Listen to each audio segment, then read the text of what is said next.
webinar with the Homeless Alliance, and Dr. Aaron Richter from Toronto spoke about the SARS epidemic.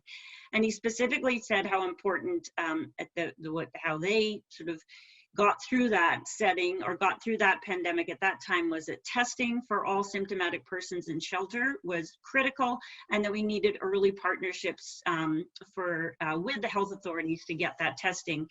So one of our issues that we worked on very early on, back when the first provincial state of emergency was announced, was we had been identified, meaning the Transitional Housing Supports Program, as essential services serving a vulnerable population, and the vulnerable population was women, children, and youth escaping violence or fleeing violence. So we were trying to get that sort of special prioritized testing access early on from the Provincial Health Authority, and we did not have much success with respect to that. So in the initial testing, priorities here in British Columbia were for those who were in the healthcare, very important. Obviously, they needed to have that access to testing, and hospitalized folks, long-term care homes, and then clusters or outbreaks.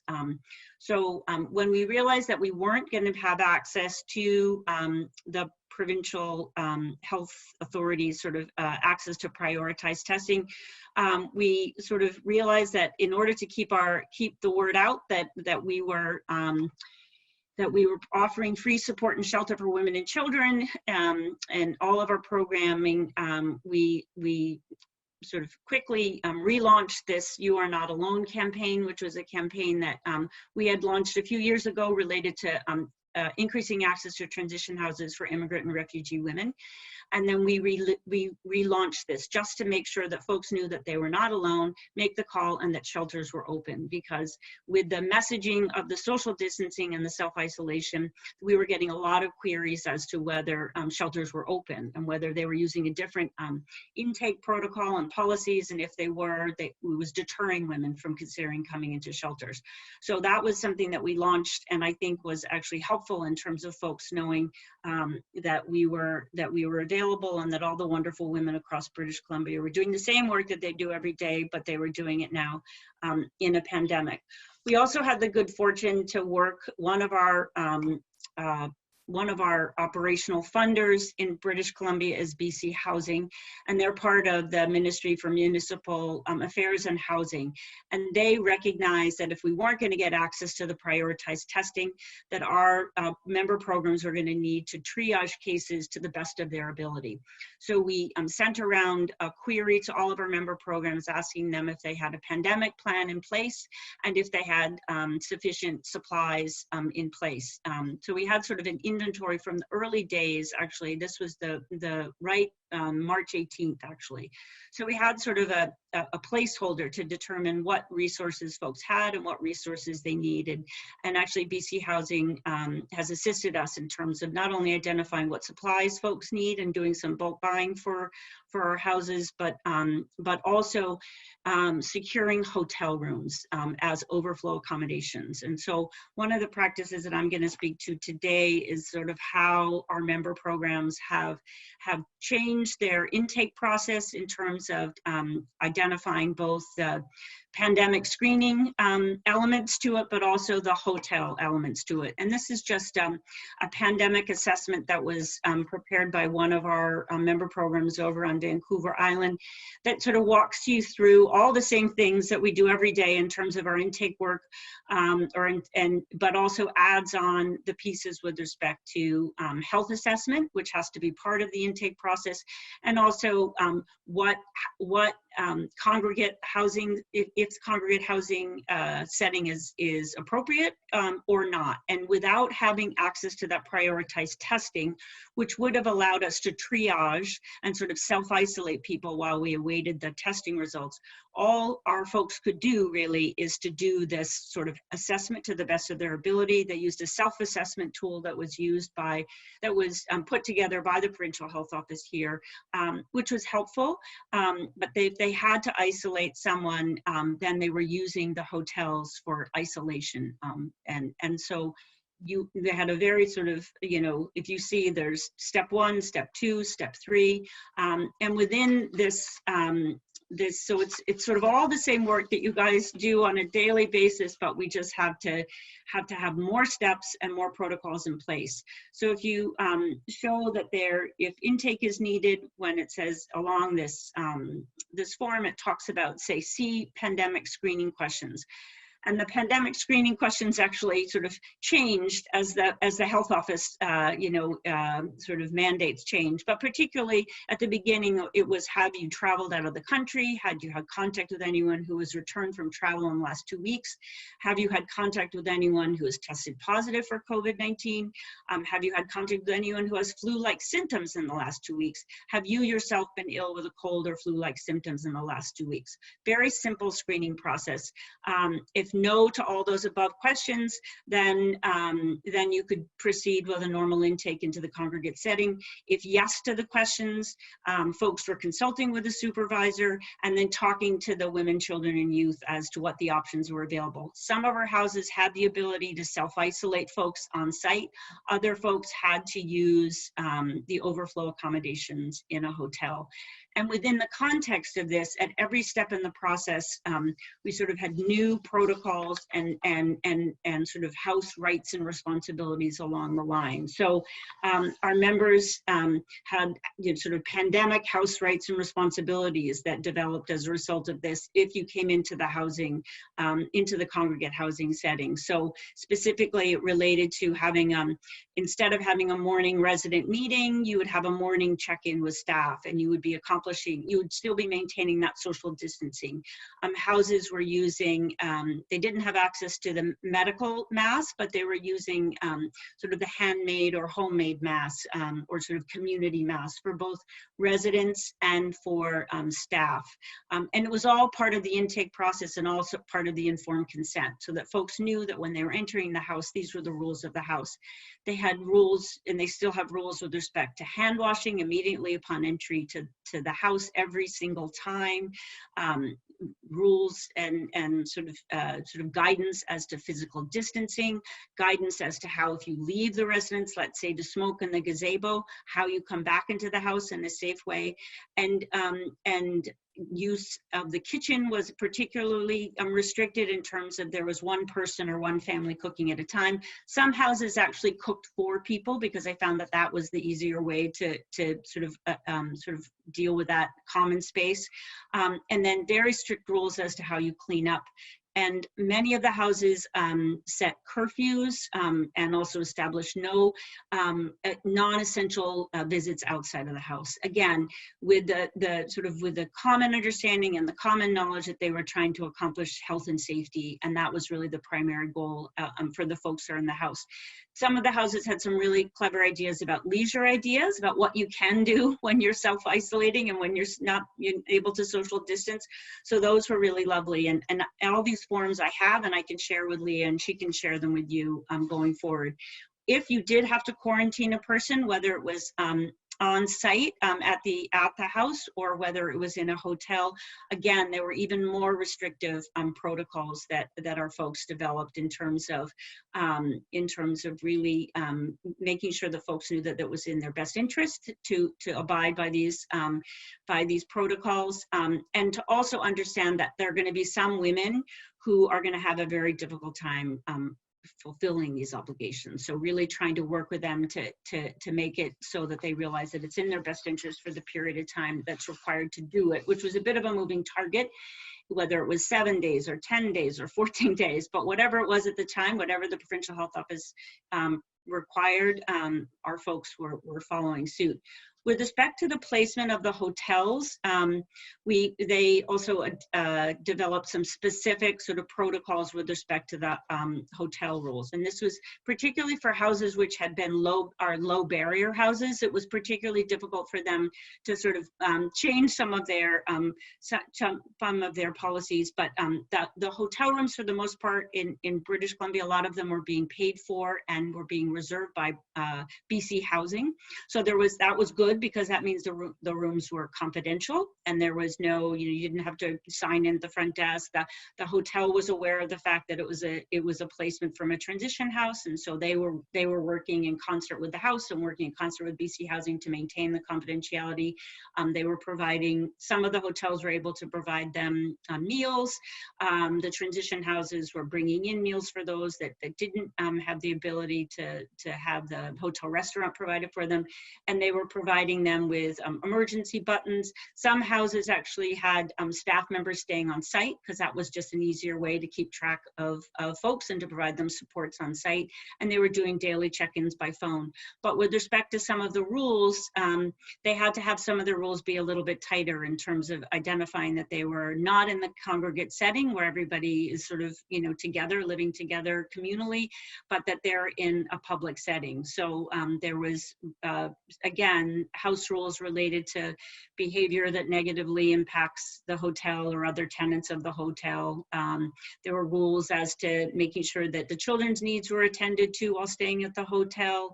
And there were some rules with respect to excessive use of alcohol or illicit drugs in that setting. So, and they also with the understanding that the hotel placements are temporary and dependent on hopefully having to have that person move back into the transitional housing portfolio, or perhaps move on to second stage houses, which Monique is going to talk about. So really trying to see it as a resource, an important resource in terms of addressing the needs of these folks, but to do it in a way that meets the philosophy of the transition house and the philosophy of providing safe shelter and confidential shelter, and also making sure that folks know that they're all working together to maintain that health and safety of both the staff and the residents. With respect to, and then I'll just kick on a little bit more. So in terms of, and I'll finish up here. So our members, and I'm sure that you're all in the same boat, really you're facing extraordinary circumstances. And so we put this image out to thank our folks for all the important work that they're doing. And I extend that, my gratitude and appreciation to all of you doing this work across British Columbia together, because we're all learning together, and whatever information that we have and that we've developed as part of this, 109 member programs, happy to share with you. The interesting work that we're all doing is sort of, emergency preparedness, and now that we're sort of settling into that mode, and now we're looking to see how we can support women to move on to perhaps to a different housing setting, to a second stage housing setting, to some long-term safe and affordable housing in the community when those restrictions are lifted. And our members are really trying to focus on beyond, once you get folks into sort of a safe setting and things are calming down, really look beyond in terms of how we can work together to meet the needs of folks going forward. There's a lot of resources on our website, and we actually have a COVID-19 webpage. So I would just direct you to those in terms of some of the resources that we've developed there. And then I am happy to answer any questions today or any questions by email, and have the other piece that I would just put a plug in for is that we have a technology safety project. And my colleague Rhiannon Wong has just put out a digital services toolkit, and she's doing some webinars with respect to that. And that's the other sort of important component of all this work, is that a lot of us are now transitioning our work to remote connections with our clients, with our colleagues, and sort of all the privacy and confidentiality issues that are critical in the work that you do on a daily basis are even more magnified by the use of technology. So, and also when folks are staying off-site at some of these hotels, there's some good guidance in the digital services toolkit about how to keep those folks safe and how to make sure they understand that that the use of technology, it can be helpful, and it can provide a lifeline to the counselor and to the house, but it also can be used for technology facilitated violence. So lots of good resources with respect to that. And thank you for letting me join you today. And I will now stop sharing my screen, I think. Perfect. Yes, perfect. So thank you, Amy. Thank you so much for that informative presentation. And so I see we already have a question there in the Q&A box. So just a reminder, we're going to keep questions for the end after Monique's presentation, but keep putting your questions in there, and I'm taking note of them, and we will circle back to that. And Amy, I'm not sure if you're seeing the chat, but there's lots of thank yous coming in there for you. So thank you, Amy, and Monique, I'll pass it over to you. You'll just need to unmute, Monique, in the bottom left hand of your screen. Hello. Thank you very much, Leah. And Amy, I very much enjoyed your presentation. Your graphics are absolutely beautiful. Your office is gorgeous, and I look forward to sharing your PowerPoint with my staff. So welcome to my living room.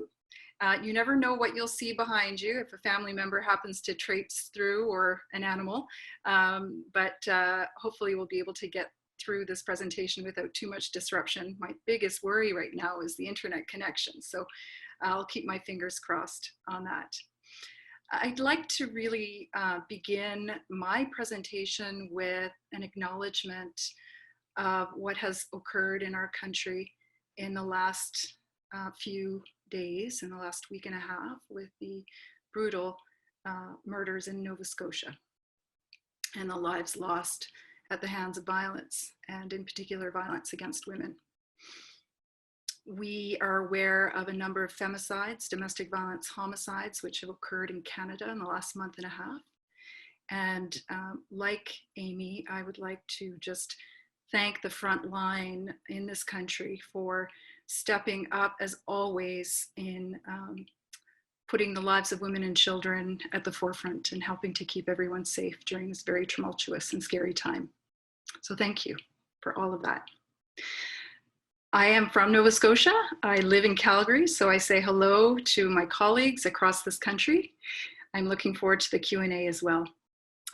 So what can I tell you about Discovery House? I feel incredibly fortunate to lead this organization, which is a second stage shelter facility. Well, it's a facility, but Discovery House is more than a facility.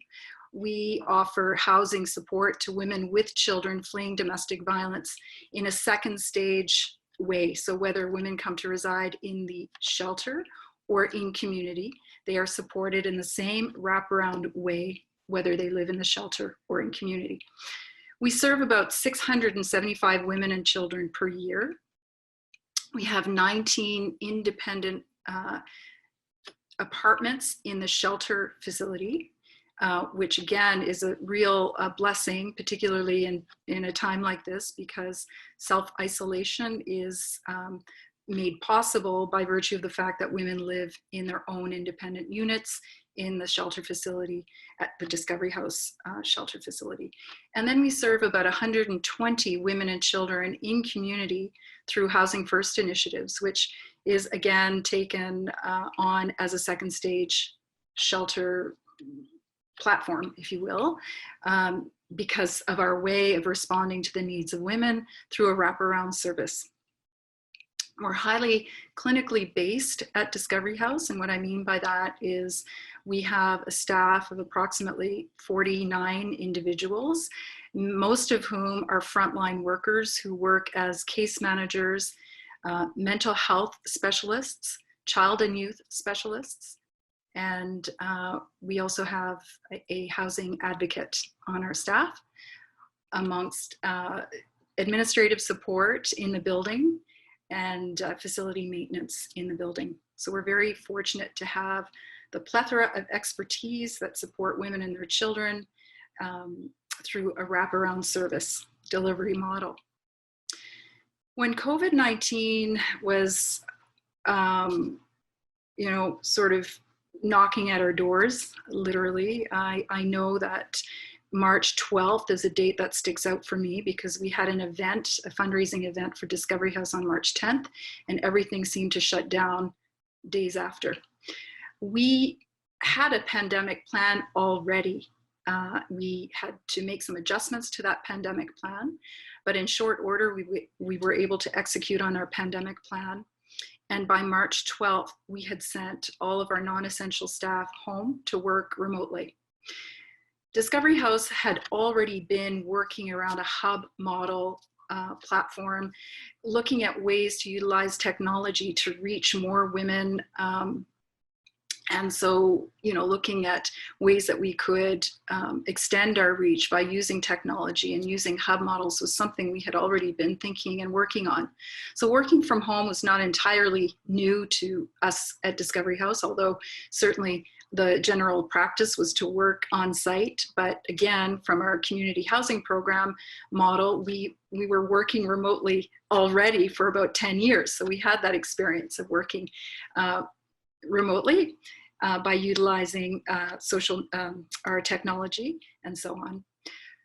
What did that mean for us and for our clients? The non-essential site facility workers, the case managers, the mental health clinicians, the child and youth specialists were asked to work remotely from home with instructions to follow. We did understand that we would need to continue having our staff in the building operating the front desk. We had, in weeks prior to this pandemic, hired onto our staff the individuals who had been contracted as security firm workers to work for us directly, which was a real benefit again. And so we had security individuals on our staff who were prepared to continue working on their rotation shifts. Our front desk staff, again, were on rotation. Our facility maintenance staff continued to be in the building, but we asked management team leads and the clinical staff to do soft touch points in the building to reduce the risks in the building. And we made sure that all our clients were aware of how we might be able to respond to them by using our technology and so on. And I'll get into some more examples in a little bit. That seemed to work for us and our clients. We have been very fortunate. We have not had any positive cases of COVID-19. We've had clients and staff tested. Actually, I do have to correct myself. We have had 3 clients who have tested positive for COVID-19, but have been able to manage the illness in their homes. We haven't had a case of COVID-19 in the shelter that I'm aware of. If we had a case of COVID-19 in the shelter, again, it's shelter in place in the client's unit.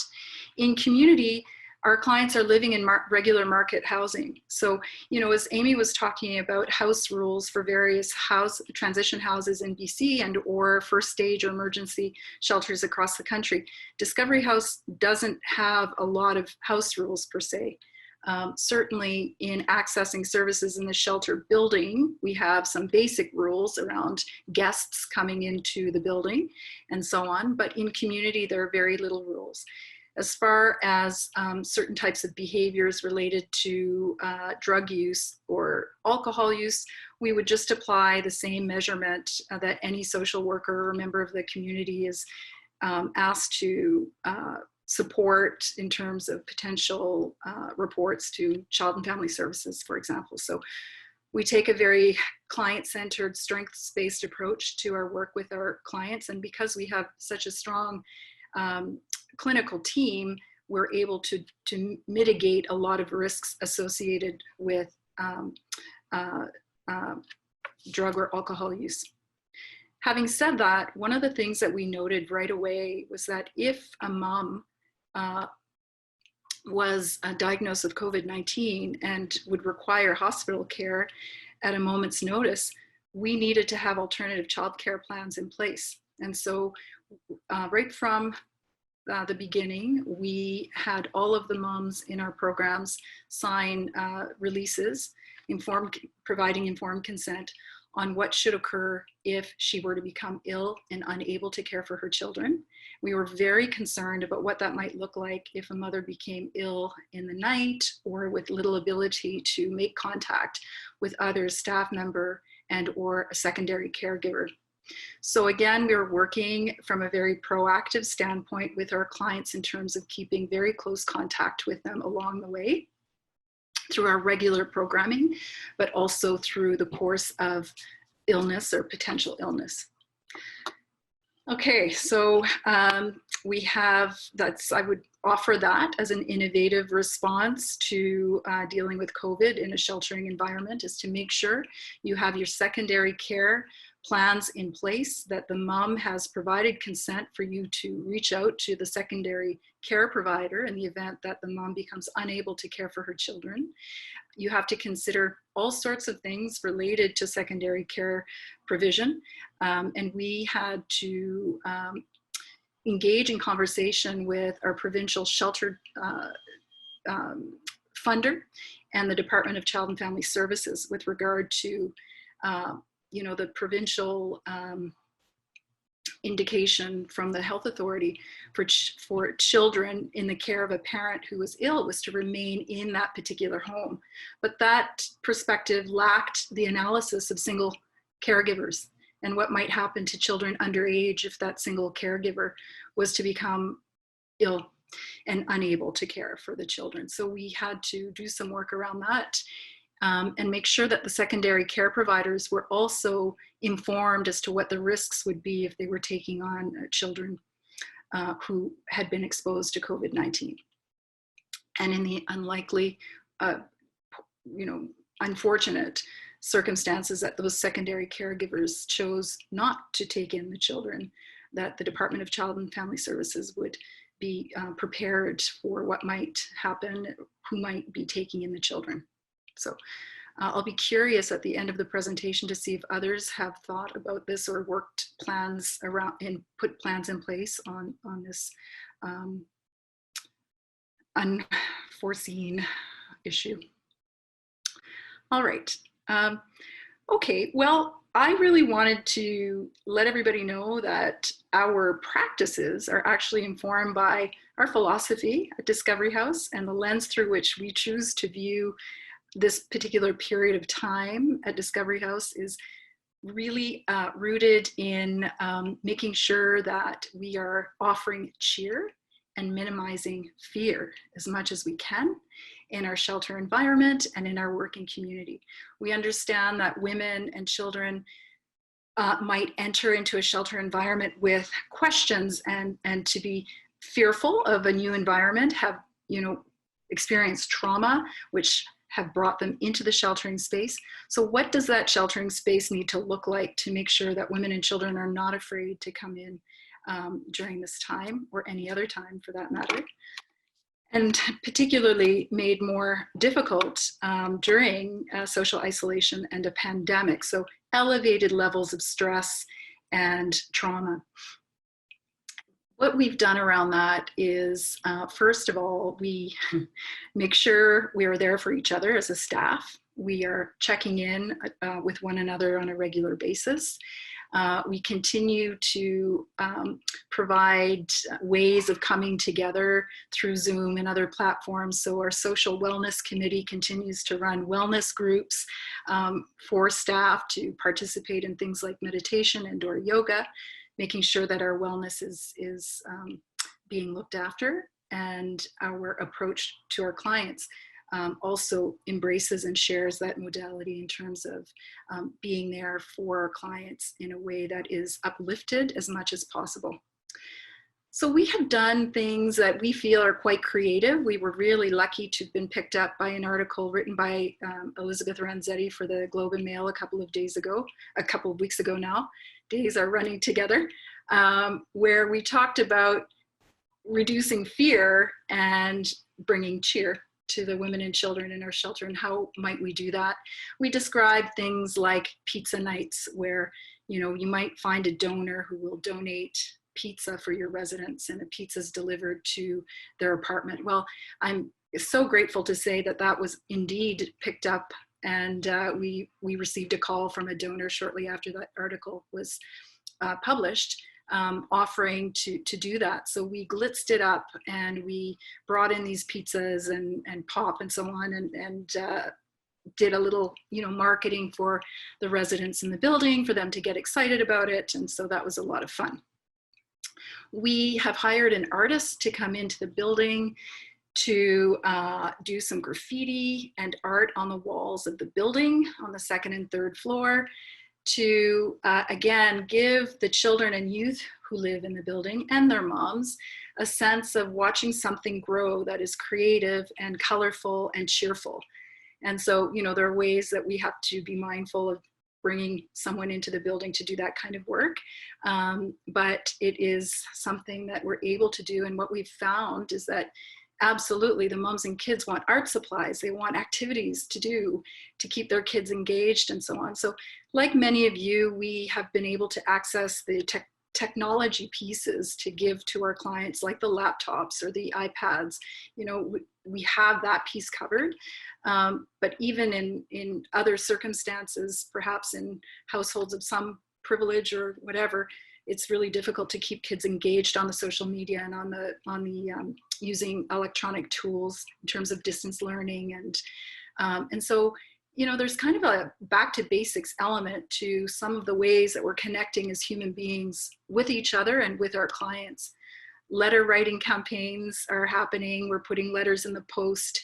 We're doing the time capsule that so many people have, you know, talked about and shared. We've been talking to the children and youth about being a part of history and participating in something where, you know, at the end, we don't know what this is going to look like in a few months' time or even a year's time, but we know it will change and it will progress. But to be a participant in creating a story that will follow in our lifetime, these young people who we are working with. So one of the things besides the art supplies, the self-care packages, what I'm hearing from the front line are things about really being mindful of checking in with where people are at emotionally. Obviously, we understand that depression and the risks of suicide are augmented by this time. We have found ways to continue to do meaningful clinical work with our clients, but we've recognized that we need to use a different platform in order to keep those therapeutic notes confidential. And we've been told that doxy.me is a video counseling platform that is being utilized. So doxy.me is what it is called. It is free, and you can look it up and adapt or utilize as you need to. And yeah, I have a wonderful list here, but I think I've shared almost everything that my staff have nudged me to share with you today. So I think I'll leave it at that for now. I know we have about 15 minutes before 2 p.m. Mountain Time, so I'd like to probably leave it there and invite you to ask questions. Thank you so much, Monique. Just before we get to the questions, there's a request from the folks on the translation line to use the *6 to mute your phone, just so that no one's hearing background noise. Alors pour les gens au téléphone, s'il vous plaît, faire l'étoile 6 ouais, pour faciliter l'interprétation. So now, heading to the questions, I'm just going to say before we get into questions, there's been a few requests in the chat about sharing some of the resources that you've mentioned, Amy and Monique. So things like, for example, the secondary contact form or waiver or something like that. That kind of thing. So if there are resources like that, I can get them, the ones that they're able to share from Amy and Monique after this call, and I can send them around by email to people. So I just wanted to kind of cover those off at the beginning. So heading to questions, and I would encourage people to write their questions in the question box. Now is the time to do that. There's one in there right now, or already, that I think maybe, Amy, if you could speak to, for example, the situation in safe homes, and first of all, maybe explaining what a safe home is, because I don't think it's widely used outside of BC, and then speaking to the situation there, particularly if there aren't staff on site and that kind of thing. Yeah, so I'm happy to. So I think BC may be the only province that has safe homes. And they are typically in rural and remote or very isolated communities. They were established, so our organization is a 40-year-old organization, and safe homes, some of the safe homes and those associations have been around for the same period of time. They were in communities that had no resources whatsoever, and so people sort of banded together and said, we have to provide services to women, children, youth fleeing violence. And so it sort of grew out of this grassroots movement. Still exists in BC. I think we have roughly, I think it's a total of 18 right now in varying shapes and sizes. In BC, some safe homes actually are a 24/7 residential site. So we have some buildings that are duplexes. And other ones, they use private apartments in residences or private homes that are not being used. And then they also have, some communities have contracts with hotels or motels that have kitchenettes or kitchens in them, sort of extended stay contracts for to provide services. The safe homes in British Columbia do receive funding from BC Housing. They are part of the Women's Transition Housing Support Program. They are funded to provide 24/7 residential services. They're just a little bit different than a transition house and a little bit different than certainly a second stage house, in the sense that they have places to be, they're considered residences, but they're not your classic transition house. They have hotlines typically, or crisis lines, and that's how you would access them. So they have 24/7 staff, and then they will place you in these hotels, motels, private residences, or duplexes, and provide food, safety planning, support services, and they're available by sort of an emergency line, a crisis line, if you need support services after hours. So they're not on site. What typically happens in the safe homes in BC is that then the folks work on the safety planning and sort of to determine what works for the woman and her family, and then they oftentimes are transitioned to nearby transition houses or other housing settings that may be safe for them. So maybe it's a family or a friend. So, and right now, sort of in the old days, you would stay in a safe home for up to 10 days and then transition to something else if there was something else to transition to. In British Columbia, because of the affordable housing crisis, oftentimes folks are staying in those safe home settings a little bit longer. So in terms of the response to COVID-19, they are responding the same way that any of our other member programs are, in terms of providing services to folks on an emergency 24/7 basis, and then trying to determine with them what the next step is for them in terms of what's the best setting or residential setting for them, whether it is, and if it is in another community, they transport folks to another community. So a lot of the safe home budgets, to be honest, is transportation, because they'll actually drive someone. Again, in the world that we're living in, where you've got to deal with social distancing, so that's a challenge for just just sort of organizing that transportation in terms of having that requisite distance in a car. But they're doing, they're operating in the same way that they operate in pre-pandemic days, and to provide the necessary services to these very rural and remote and isolated communities that have oftentimes very little resources available to them. Great, thank you, Amy. And so I'm going to note before moving on to the next question that Monique has shared that counseling site, doxy.me, in the chat box. So if people want to see that, doxy.me for those on the phone. And so the next question that's come up is asking, how have other agencies or shelters been supporting clients in finding safe and affordable housing during COVID-19? Of course, the normal ways of doing that may not be online. So Amy or Monique, do either of you or both of you want to speak to that? It's a great question. We have managed to get women into safe, affordable market housing during this time. I just received an email this morning from the Health Authority thanking us for helping a mother with 7 children find an apartment. So, you know, we're depending on online applications more and more. We are able to link the women who are looking for affordable housing to landlords who are willing to show the spaces by applying social distancing and so on. And so we've been lucky that way.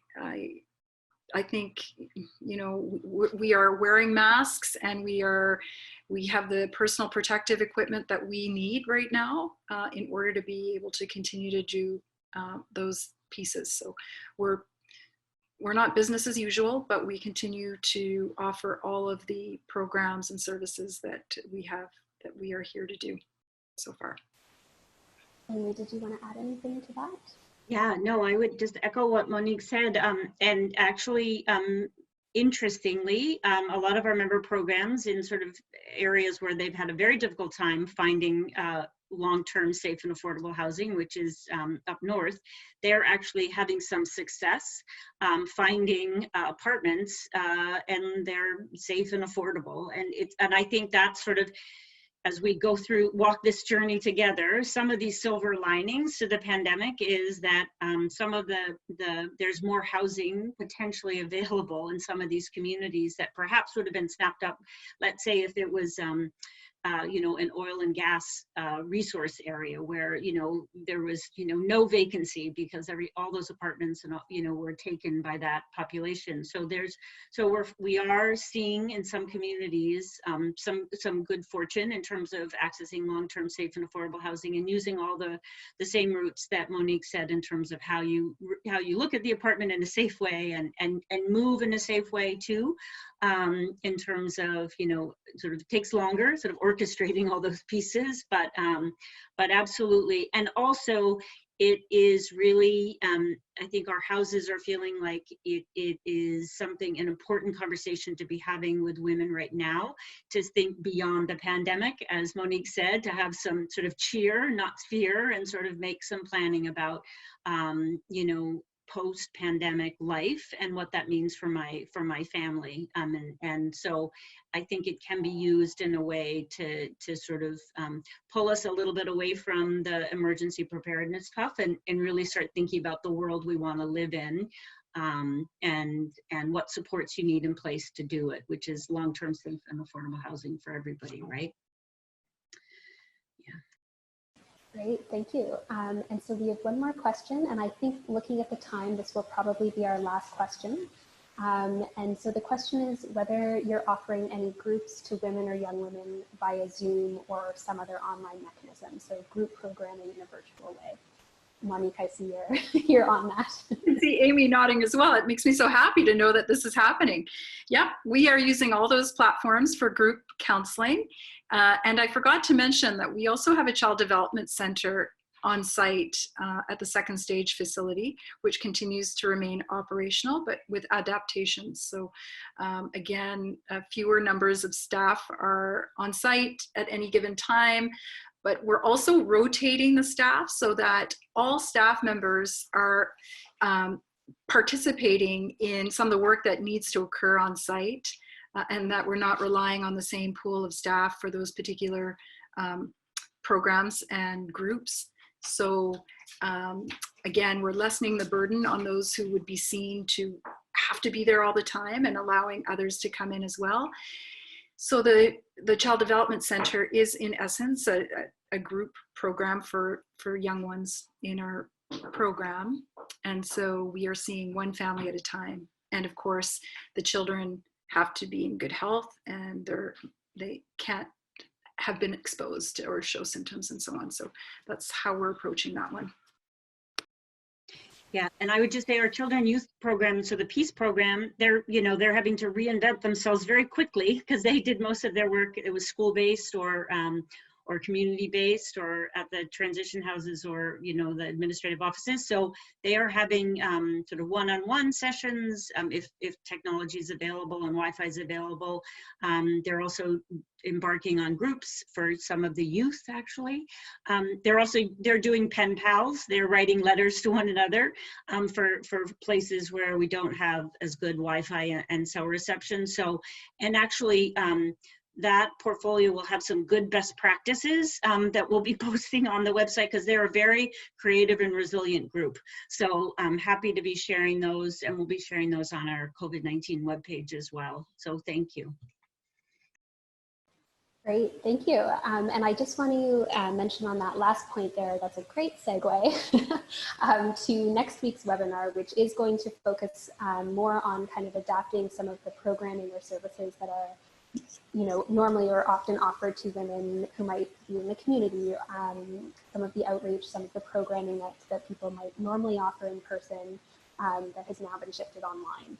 So tune in next week or, you know, keep an eye open for that recording, which we'll post afterwards for people who want to talk a little bit more about that. And of course, Amy had mentioned resources as well that we can share.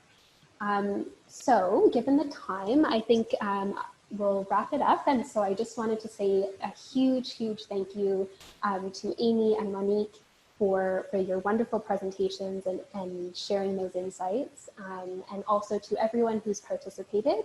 It's great to have so many people online and asking questions. And thank you as well to our interpreter who is helping make sure that everyone can participate. So yes, thank you. I feel like there should be a round of applause, but we're online, so we can't do that, but a virtual round of applause for everyone.